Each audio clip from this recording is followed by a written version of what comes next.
اسلم دھیاڑی لگا کر آیا تو بیوی نے کہا کہ گاؤں کا چودھری آیا تھا اور اس نے دھمکی دی ہے کہ ہمیں ووٹ دینا ورنہ تمہاری بچیوں کی عزتیں لوٹ کر تمہیں عبرت کا نشان بنا دوں گا۔ تو اسلم نے بیوی کو تسلی دی کہ ہم ووٹ اپنی مرضی سے دیں گے، کون سا چودھری کو پتہ چلنا ہے کہ ہم نے کس کو ووٹ دیا ہے۔ ووٹ دینے کے بعد اسلم کے نادان بیٹے نے محلے کے لڑکوں کو بتا دیا کہ ہم نے چودھری کو ووٹ نہیں دیا۔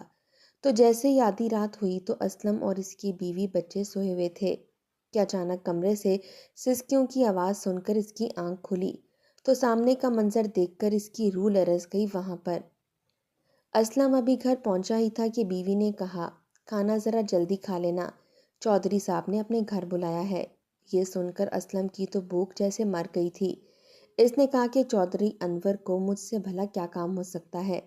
ماتھے پر بل پڑ چکے تھے کیونکہ چودھری تمام گاؤں والوں سے چندے کے نام پر پیسہ لیتا تھا اور جو کوئی غریب گاؤں والا کہتا تھا کہ وہ خود مستحق ہے، چندہ نہیں دے سکتا، تو چودھری انہیں اپنے بندوں کے حوالے کر دیتا تھا جو ان کے ساتھ مار پیٹ کرتے تھے۔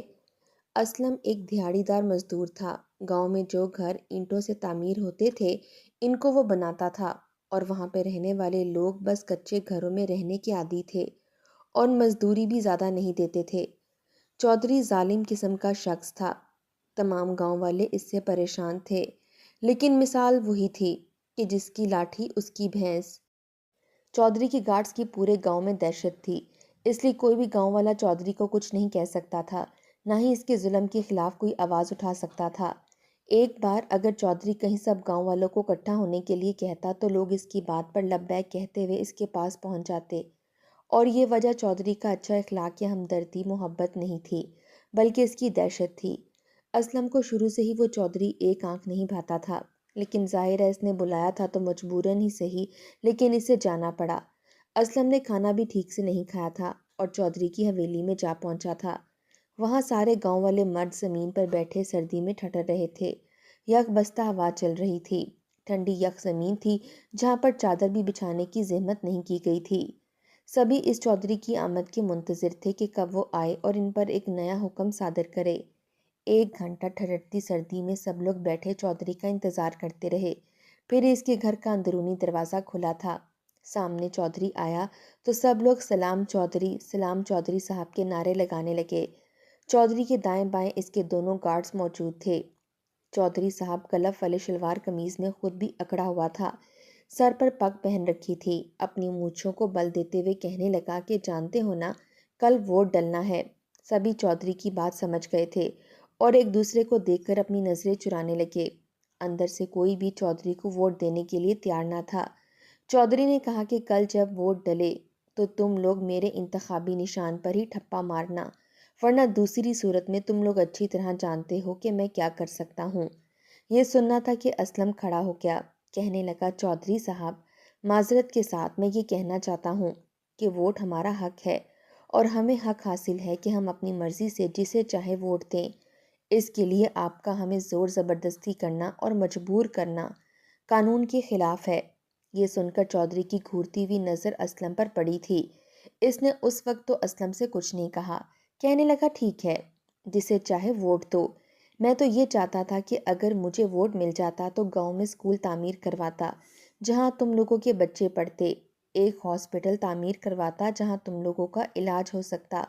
اور اس سے پہلے کہ چودھری کچھ اور جھوٹ بولتا، اسلم کہنے لگا یہ تو ہم کئی سالوں سے سنتے آ رہے ہیں، جب ہم 10 سال کی عمر کے تھے تب سے یہی سنتے آ رہے ہیں کہ ہمیں ووٹ دو، کپڑا مکان ہماری ذمہ داری ہے، ہمیں ووٹ دو، گاؤں میں اسکول کھلے گا، ہاسپٹل کھلے گا، ترقی ہوگی، سڑکیں نہیں بنیں گی، گھر بھی تعمیر کروا کے دیے جائیں گے۔ اور ہم اب تک بے وقوف بنتے چلے گئے، یہاں تک کہ اب تو ہماری اولاد جوان ہو گئی ہے، ہماری جوانی بڑھاپے میں بدلنے لگی ہے، لیکن ہمارے گاؤں کی ٹوٹی سڑک ابھی تک نہیں بن پائی، جو میرے بچپن میں بھی ایسی ہی ٹوٹی ہوئی تھی۔ آپ ایک سڑک تو تعمیر کروا نہیں سکتے، آپ کہاں سے اسکول اور ہاسپٹل تعمیر کروائیں گے؟ جتنا دھوکہ آپ لوگوں نے دینا تھا دے دیا، لیکن میں اپنے حق کا استعمال اس جگہ کروں گا جہاں مجھے امید کی شمع نظر آتی ہوگی، جہاں مجھے لگے گا کہ واقعی میرے پاکستان کی قسمت بدل جائے گی، ہماری قسمت بدلے گی۔ یہ سننا تھا کہ بے اختیار گاؤں والوں نے اسلم کی بات پر تالیاں مارنا شروع کر دیں یہ دیکھ کر تو چودھری کا رنگ فک ہوا تھا۔ ایک شخص کو ڈرانا دھمکانا تو آسان تھا، لیکن اگر سارا مجمع ہی اس کے خلاف ہو جاتا تو پھر اپنے ہی حلقے میں اسے ووٹ نہیں ملنے تھے اور نہ ہی کوئی سیٹ ملنی تھی۔ اس نے اس وقت تو کچھ نہیں کہا، لیکن اسی رات اسلم کے گھر پہنچ گیا، جہاں اس کی جوان بیٹی صحن میں چارپائیاں بچھا رہی تھی۔ لکڑی کے دروازے تھے اور ہلکی سی چٹکنی سے بند کیے جاتے تھے۔ چودھری اور اس کے گارڈز نے زوردار جھٹکا مارا تو دروازہ کھل گیا۔ سامنے ہی اسلم کی جوان بیٹی صحن میں چارپائیاں بچھا رہی تھی۔ اسے دیکھ کر چودھری کی آنکھ میں ہوس اتری تھی۔ چودھری اور اس کے گارڈز کو دیکھ کر وہ لڑکی سہم سی گئی تھی۔ اس کی والدہ اس کا ہاتھ پکڑ کر اس کو کمرے میں لے گئی۔ اسلم اس وقت کمرے میں ہی تھا۔ اس کی بیوی نے کہا کہ چودھری اور اس کے بندے آئے ہیں۔ مجھے تو بڑا ڈر لگ رہا ہے، نہ جانے اب کیا ہوگا۔ تمہیں کیا ضرورت تھی چودھری کے بارے میں یہ باتیں کرنے کی؟ وہ کہنے لگا، کب تک ہم ڈر ڈر کے جیتے رہیں گے؟ نیک بخت تم اندر رہو، میں بات کرتا ہوں چودھری سے۔ اسلم باہر آیا تو چودھری کہنے لگا کہ جو بکواس تو نے میرے گھر پر سب گاؤں والوں سے کی ہے، تو اب صبح سویرے فجر کے وقت مسجد میں اعلان کر کے خود کہے گا کہ ووٹ تو مجھے ہی دے گا اور سب لوگ ووٹ مجھے دیں، ورنہ یاد رکھ تیری بچی کو کہیں بھی منہ دکھانے کے قابل نہیں چھوڑوں گا۔ میرے گارڈز کو دیکھا ہے، تجھے اور تیری بیٹی کو عبرت کا نشان بنا کے رکھ دیں گے۔ یہ سننا تھا کہ اسلم کے تو ہوش گم ہوئے، اس کے آنسو ٹپ ٹپ بہنے لگے۔ چودھری اور اس کے گارڈز واپس آ چکے تھے۔ اسلم سوچنے لگا کہ یہاں پر حق کی آواز اٹھانے والوں کا انجام ہمیشہ ایسا ہی ہوتا ہے، انہیں دھمکایا ڈرایا جاتا ہے اور پھر مار دیا جاتا ہے۔ اسلم کی بیوی روتے ہوئے کمرے سے باہر نکلی، وہ بھی ساری باتیں سن چکی تھی۔ ہاتھ جوڑ کر اسلم کی منت سماجت کرنے لگی، کہنے لگی، ہم ان سب کا مقابلہ نہیں کر سکتے، خدا کا واسطہ ہے میری بچی کی عزت تیرے ہاتھ میں ہے، تو صبح سویرے مسجد میں جا کر اعلان کر دے کہ تو انہی کو ووٹ ڈالے گا اور تمام لوگوں کو کہہ دے کہ اس چودھری کو ہی ووٹ ڈالیں۔ اسلم خاموش ہو گیا، لیکن سوچ چکا تھا کہ اپنے ووٹ کا استعمال غلط نہیں کرے گا۔ لیکن بہرحال صبح ہوتے ہی جب وہ مسجد میں نماز پڑھنے گیا تو اس نے یہ اعلان کر دیا کہ وہ ووٹ چودھری کو ہی ڈالے گا، اس لیے سب لوگ چودھری کو ہی ووٹ ڈالیں، کیونکہ ہمارے گاؤں کا کرتا دھرتا وہی ہے اور ہو سکتا ہے جو وعدے اس نے کیے ہیں وہ اس بار نبھانے کی کوشش کرے۔ یہ کہتے ہوئے جیسے ہی وہ مسجد سے باہر نکلا تو لوگ اسلم پر تھو تھو کرنے لگے کہ رات کو بڑی ڈینگیں مار رہا تھا، چودھری کے سامنے بڑا شیر بنا ہوا تھا، اب کیا ہوا؟ اسلم نے نظریں جھکائیں اور سیدھا اپنے گھر آ گیا۔ بیوی بھی گھر پریشان تھی، لیکن جیسے ہی اس نے اسلم کا اعلان سنا تھا تو کچھ مطمئن ہو گئی۔ اسلم نے اسے کہا کہ ناشتہ بناؤ، آج پیٹ بھر کے ناشتہ کروں گا اور پھر ووٹ دینے بھی جانا ہے۔ کہنے لگی، آپ ووٹ چودھری کو ہی دیں گے نا؟ بیوی نے اپنی تسلی چاہی تھی۔ وہ کہنے لگا کہ ووٹ تو میں اپنی مرضی سے دوں گا، لیکن بتاؤں گا یہی کہ میں نے چودھری کو ووٹ دیا ہے، میں اپنے ووٹ کا استعمال غلط کیوں کروں؟ پیچھے ہی اسلم کا بیٹا بیٹھا ہوا تھا جو کہ 10 سال کا تھا، تھوڑا باولا سا تھا، وہ بھی چودھری کو اچھا نہیں سمجھتا تھا، زور زور سے تالیاں مار کے خوش ہونے لگا۔ ابا چودھری کو ووٹ نہیں دے گا، ابا چودھری کو ووٹ نہیں دے گا، مزہ آئے گا، چودھری ہار جائے گا۔ بیٹے کی بات سن کر اسلم کی بیوی نے فوراً سے اسے ڈانٹ کر چپ کرا دیا، کہنے لگی، چپ کر کمبخت، خبردار جو اپنی زبان پر تو نے یہ الفاظ دہرائے بھی تو۔ اس نے اسے منع کیا کہ وہ کسی کو یہ بات نہ بتائے، کہنے لگا، نہیں بتاؤں گا، کسی کو نہیں بتاؤں گا کہ ابا نے چودھری کو ووٹ نہیں دیا۔ اسلم نے اسے اپنی جیب سے 50 کا نوٹ نکال کر دیا، کہنے لگا، دیکھ، یہ میں تجھے دے رہا ہوں اس لیے تاکہ تم اپنا منہ بند رکھو۔ کہنے لگا، ٹھیک ہے ابا، میں کسی کو کچھ نہیں بتاؤں گا۔ اگلے روز ہی اسلم نے اپنی مرضی کی امیدوار کو ووٹ دیا تھا۔ جیسے ہی اسلم اپنے گھر کے اندر داخل ہوا، اس کا بیٹا خوشی سے اچھلنے لگا اور تالیاں مارنے لگا، کہنے لگا، ابا ووٹ دے آیا، ابا ووٹ دے آیا۔ پھر کہنے لگا، ابا مجھے 50 روپے دے، میں مٹھائی کھاؤں گا، اب یہ چودھری کا بچہ ہمارے سر پر حکومت نہیں کرے گا۔ اس کی خوشی دیکھ کر اسلم نے اسے 50 کا نوٹ اور دے دیا کہ جاؤ اپنی مرضی کی مٹھائی کھا لو۔ وہ بچہ کم عقل تھا، اس لیے گلی میں ڈھنڈورا پیٹتا ہوا گیا کہ میرے ابا نے چودھری کو ووٹ نہیں ڈالا، اب یہ چودھری کا بچہ ہمارے سر پر حکومت نہیں کرے گا۔ یہی نعرہ لگاتا اسلم کا بیٹا مٹھائی کی دکان تک پہنچا تھا۔ جس نے بھی یہ خبر سنی تھی سر پیٹتا رہ گیا کہ یہ کیا غضب کر دیا اس نے، کیونکہ سبھی جانتے تھے کہ چودھری بہت ہی ظالم قسم کا شخص ہے، کسی کو بھی یہ حق نہ تھا کہ وہ اپنی مرضی کا ووٹ ڈالے۔ وہ بچہ مٹھائی کی دکان پر بھی شور مچانے لگا، کہنے لگا چاچا آج ایک لڈو مجھے فری کھلاؤ، میرے ابا نے چودھری کا مان توڑا ہے، اس کو ووٹ نہیں دیا۔ یہ سن کر مٹھائی والا اسے آنکھوں سے گھورنے لگا اور چپ رہنے کا اشارہ کرنے لگا، کیونکہ عین اسی وقت چودھری کے بیٹے بھی مٹھائی والے کی دکان پر موجود تھے اور 10-10 کلو کے ٹوکرے بنوانے کے لیے کہہ رہے تھے۔ ان میں سے ایک کی نظر اس بچے پر پڑی، وہ فوراً اس بچے کے پاس آئے، کہنے لگا کون ہے تیرا باپ؟ وہ کہنے لگا میرے باپ کا نام اسلم ہے اور وہ مزدوری کرتا ہے، اس بار میرے ابا نے کسی اور کو ووٹ ڈالا ہے اور دیکھ لینا چودھری ہار جائے گا۔ اسلم کا باولا بیٹا یہ نہیں جانتا تھا کہ وہ چودھری کے ہی بیٹے ہیں۔ مٹھائی والا تو سر پکڑ کر بیٹھ چکا تھا، وہیں چودھری کے دونوں بیٹوں نے مٹھائی والوں کو بھی آنکھیں دکھائیں، پیسے دیے بغیر مٹھائی لے جانے لگے تو جانے سے پہلے مٹھائی والے کو کہہ دیا کہ خبردار جو تمہارے منہ سے ایک لفظ بھی نکلا ورنہ ہم سے برا کوئی نہیں ہوگا۔ مٹھائی والا انہیں یقین دلانے لگا کہ وہ اسلم سے کچھ نہیں کہے گا۔ چودھری کے دونوں بیٹے وہاں سے جا چکے تھے، جبکہ مٹھائی والا پریشان ہو چکا تھا کہ نہ جانے اب اسلم کے ساتھ کیا ہوگا۔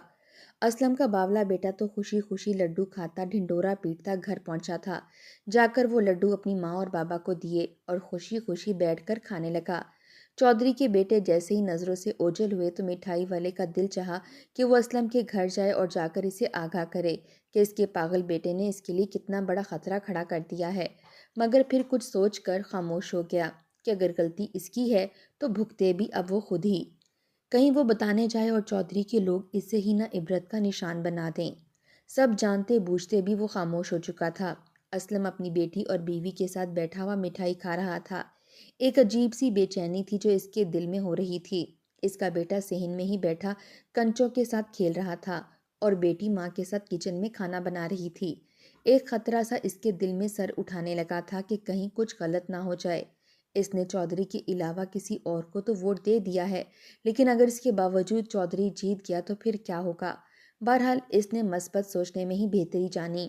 چودھری کے بیٹے نے گھر جا کر اسے بتا دیا کہ اسلم کا بیٹا پورے گاؤں میں یہ ڈھنڈورا پیٹتا پھر رہا ہے کہ اس کے باپ نے آپ کو ووٹ نہیں دیا بلکہ مخالف پارٹی کو ووٹ دیا ہے، خوشی خوشی گلیوں میں دندناتا پھر رہا ہے۔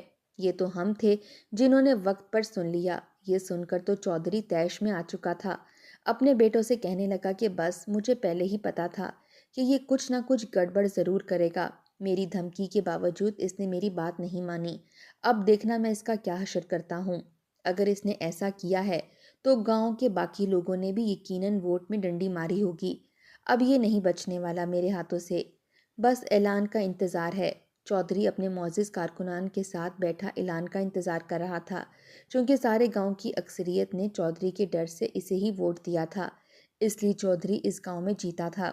جیسے ہی یہ اعلان ہوا تو پورے گاؤں میں آتش بازی کی گئی، ڈھول بجائے گئے، رقص کرنے والے بلوائے گئے، ہر کوئی جشن منا رہا تھا۔ گاؤں کے ہر گھر میں مٹھائی کے ڈبے بھجوائے گئے تھے۔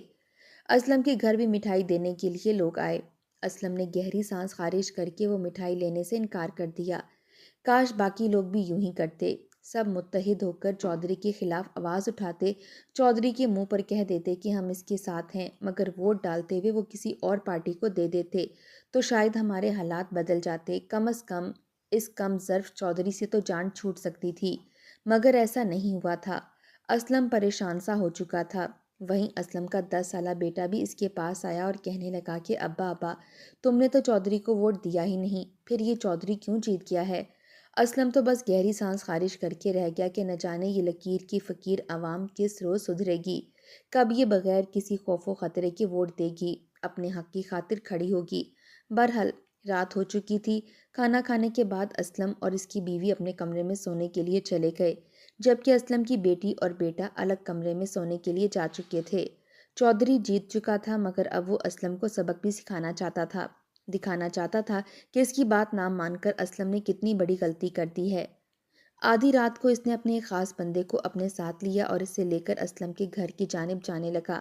رات کا پچھلا پہر چل رہا تھا اور اس وقت پورے گاؤں میں گپ سناٹا چھایا ہوا تھا، سب لوگ میٹھی نیند سو رہے تھے سوائے چودھری اور اس کے خاص گارڈز کے۔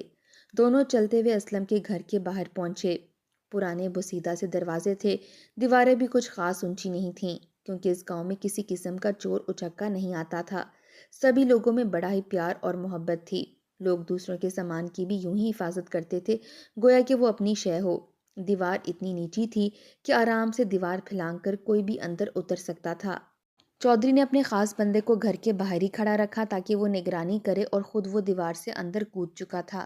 اسلم کو ایک مرتبہ محسوس ہوا کہ جیسے کوئی گھر کے اندر کودا ہو، مگر پھر اپنا وہم سمجھ کر دوبارہ سے سو گیا۔ چودھری گھر کے اندر داخل ہوا اور اس کمرے میں چلا گیا جس میں اسلم کا بیٹا اور بیٹی سو رہے تھے۔ اسلم کی بیٹی کو اپنے پاس کسی کی موجودگی کا احساس ہوا تو وہ بکھلا کر اٹھی۔ سامنے چودھری کی غضبناک شکل نیم اندھیرے میں دیکھ کر اس نے چلانے کی کوشش کی، مگر چودھری اس کے منہ پر ہاتھ رکھ چکا تھا۔ بہن کی دبی دبی چلانے کی آواز سن کر اسلم کا بیٹا جاگ چکا تھا۔ جیسے ہی اٹھ کر بیٹھا تو اپنے گھر میں چودھری کو دیکھ کر تو جیسے وہ اپنے رہے سہے ہوش بھی گم کر چکا تھا۔ اس نے کچھ بولنا چاہا، مگر چودھری نے اسے ایسی غضبناک نظروں سے دیکھا کہ وہ خوف کے دوبارہ رضائی میں چھپ گیا۔ کانپ رہا تھا، رو رہا تھا۔ چودھری کتنی ہی دیر اسلم کی بیٹی کو ہوس کا نشانہ بناتا رہا۔ اپنا مقصد پورا کرنے کے بعد اس نے نیم بے ہوشی کی حالت میں اسلم کی بیٹی کا منہ دبوچا اور غصے سے کہنے لگا کہ بتا دینا اپنے باپ کو، یہ چودھری کے ساتھ دغا کرنے کا انجام ہے۔ اتنا کہہ کر اس نے ایک نظر اسلم کے چھوٹے بیٹے پر ڈالی اور وہاں سے چلا گیا۔ اسلم کی بیٹی کی تو زندگی برباد ہو چکی تھی۔ چودھری اس کی عزت لوٹ چکا تھا۔ وہ سسکیوں سے رونے لگی جبکہ 10 سالہ بھائی اپنے ہی بستر پر اپنی بہن کو روتا دیکھ کر رو رہا تھا۔ وہ معصوم تو جانتا بھی نہیں تھا کہ اس کی وجہ سے اس کی بہن آج کتنی بڑی مصیبت میں پھنس چکی ہے۔ دونوں ہی رو رہے تھے، مارے خوف کے لرز رہے تھے۔ اسلم کو جب دوسرے کمرے سے رونے کی آواز آئی تو اٹھ کر بیٹھ گیا۔ اسلم کو دیکھ کر اس کی بیوی بھی اٹھ گئی۔ دوسرے کمرے سے مسلسل رونے کی آواز آ رہی تھی جو تیز ہوتی چلی جا رہی تھی۔ اسلم ہڑبڑا کر اٹھا کیونکہ یہ اس کے بیٹے اور بیٹی کی رونے کی آواز تھی۔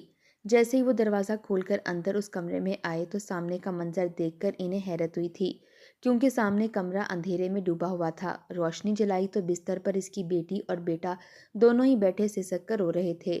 اسلم کو کچھ سمجھ نہ آیا کہ انہیں ہوا کیا ہے۔ اسلم کی بیوی بیٹی کے پاس آئی اور اسے پوچھنے لگی کہ کیا ہوا، کوئی ڈراؤنا خواب دیکھ لیا ہے؟ تم دونوں کیوں رو رہے ہو؟ ان کو سمجھ نہیں آ رہی تھی کہ آخر ہوا کیا ہے۔ اسلم کی بیٹی تو ابھی بھی کچھ نہیں بولی تھی، صدمے کی کیفیت میں بس روئے جا رہی تھی کہ جب اسلم کا بیٹا ہی روتے ہوئے وہ سب کچھ بتانے لگا جو کچھ دیر پہلے یہاں پر ہوا تھا۔ یہ سب تو سنتے ہی اسلم اپنا منہ پیٹ کر رہ گیا، غصے سے کمرے سے باہر نکل گیا اور دھاڑے مار مار کر رونے لگا۔ اسلم کی بیوی بچی کو سینے سے لگائے الگ رو رہی تھی، جبکہ 10 سالہ اسلم کا بیٹا تو گویا اپنا ذہنی توازن مزید خراب کر چکا تھا۔ بار بار ایک ہی بات کہہ رہا تھا، چودھری گھر میں آیا تھا، اس نے آپی کو بہت مارا ہے۔ اسلم اپنا سر پکڑ کر رہ چکا تھا کہ آخر اس نے اتنی بڑی غلطی کیسے کر دی۔ وہ تو کسی کے سامنے منہ دکھانے کے قابل نہیں رہا تھا۔ اگلے دن پورے گاؤں میں یہ بات پھیل چکی تھی کہ رات کو ڈاکو آئے اور اسلم کی بیٹی کی عزت لوٹ کر چلے گئے۔ اسلم تو کہیں منہ دکھانے کے قابل نہیں رہا۔ یہ بات بھی چودھری نے ہی پھیلوائی تھی تاکہ اسلم کی عزت خاک میں مل جائے۔ ہر کوئی اسلم کے بارے میں چہ منگویاں کرنے لگا۔ یہ سب کچھ اسلم کی بیٹی برداشت نہ کر سکی اور سٹور روم میں پڑے اناج کے دانوں میں کیڑے مار ادویات کھا کر خودکشی کر لی۔ جب تک اسلم اور اس کی بیوی بیٹی کو ہسپتال لے کر گئے وہ دم توڑ چکی تھی۔ بہن کی موت کا صدمہ 10 سالہ بچے پر ناگوار گزرا تھا۔ وہ تو سکتے کی کیفیت میں جا چکا تھا۔ گاؤں کا چودھری بھی وہاں پر آیا تھا۔ ڈھکے چھپے الفاظ میں وہ اسلم کو یہ باور کروا چکا تھا کہ یہ سب کچھ تمہاری ہی وجہ سے ہوا ہے۔ اگر تم ووٹ مجھے دے دیتے تو آج تمہاری بچی زندہ اور صحیح سلامت ہوتی۔ اسلم چاہ کر بھی کچھ نہ کر پایا۔ ہر کوئی اس پر تھو تھو کر رہا تھا۔ اس کی بیٹی کی عزت لوٹنے کی خبر گلی میں آنے جانے والے ہر مرد کی زبان پر تھی۔ ہر کوئی یہ کیوں نہیں سوچتا تھا کہ وہ خود بھی بہن بیٹیوں والا ہے۔ ہر کوئی تو بس دوسروں پر کیچڑ اچھالنے کے چکر میں تھا۔ اسلم کا چھوٹا بیٹا پاگل ہو چکا تھا، کہنے لگا میں چودھری کو نہیں چھوڑوں گا، اسے مار ڈالوں گا، اس نے میری بہن کو مارا ہے۔ وہ ایسا گھر سے بھاگا کہ دوبارہ کہیں نہیں ملا۔ اسلم اور اس کی بیوی کو تو خود کی بھی ہوش نہ تھی۔ ایک روز تو انہوں نے بھی اپنے گھر میں خودکشی کر لی۔ پورے گاؤں میں ان کے ہی چرچے تھے۔ چودھری کو تو اس بات سے ذرا فرق نہیں پڑتا تھا کہ اس کی وجہ سے ہنستا بستا گھر برباد ہو کر رہ چکا ہے۔ الٹا اپنی مونچھوں کو بل دیتے ہوئے لوگوں سے کہتا کہ بس مجھ سے الجھنے والوں کا یہی انجام ہوتا ہے۔ وہ یہ بھول چکا تھا کہ بھلے ہی وہ کمزور انسانوں پر اپنی حکومت جما کر ان پر ظلم کر لے، مگر خدا جب انصاف کرنے پر آئے تو تخت الٹنے میں دیر نہیں لگتی۔ ایک روز وہ اپنے گھر میں ہی موجود تھا کہ جب اچانک سے زمین لرزنے لگی۔ زلزلہ آ گیا اور وہ اپنے کمرے سے نکل کر فوراً باہر بھاگنے لگا کہ تبھی گھر کی چھت گری اور چودھری اس میں سماتا چلا گیا۔ پورے گاؤں میں کہرام مچا تھا کہ زلزلے سے چودھری کے مردان خانے کی چھت گر چکی ہے، جلدی چلو، چودھری اندر پھنسا ہوا ہے۔ بڑی بڑی مشینیں اور کرینیں منگوائی گئیں۔ حیرت کی بات تو یہ تھی کہ پورا گھر ٹھیک تھا، صرف مردان خانہ جہاں پر چودھری بیٹھ کر لوگوں کے ساتھ ملاقات کرتا تھا، اس کی ہی چھت گری تھی اور اتفاق سے چودھری اس کے نیچے آ گیا۔ جب ملبہ ہٹا کر دیکھا گیا تو چودھری کی لاش چکنا چور ہو چکی تھی۔ اس کے جسم کا ایک حصہ بھی صحیح سلامت نہیں تھا۔ اس قدر بری حالت تھی کہ مضبوط سے مضبوط اعصاب والا شخص بھی اس کی لاش نہیں دیکھ پا رہا تھا۔ لوگوں نے چودھری کی لاش کو بڑی مشکل سے سمیٹا تھا۔ ہر کوئی استغفار کا ورد کر رہا تھا۔ جس قدر چودھری نے ظلم کیے تھے اور جو کچھ اسلم اور اس کے بیٹے کے ساتھ کیا تھا، یہ اسی کی ہی سزا تھی۔ پورے گاؤں کی بد دعاؤں نے اسلم کو عبرت کا نشان بنا ہی دیا تھا۔ جب چودھری کو دفنایا گیا تو اسلم کا 10 سالہ بیٹا وہاں آیا، جو پاگلوں کی طرح ہنس رہا تھا۔ اپنے پیروں سے جوتا اتار کر چودھری کی قبر پر مارنے لگا، ہنس ہنس کر کہنے لگا کہ چودھری مر گیا، اچھا ہوا، ورنہ اگلی دفعہ کوئی چودھری کے علاوہ ووٹ دیتا تو اس کی بیٹی کو بھی چودھری یوں ہی مارتا جیسے میری آپی کو مارا تھا۔ پورا گاؤں شرمندہ تھا۔ کاش وہ اس وقت اسلم کے ساتھ کھڑے رہتے تو آج منظر کچھ اور ہوتا۔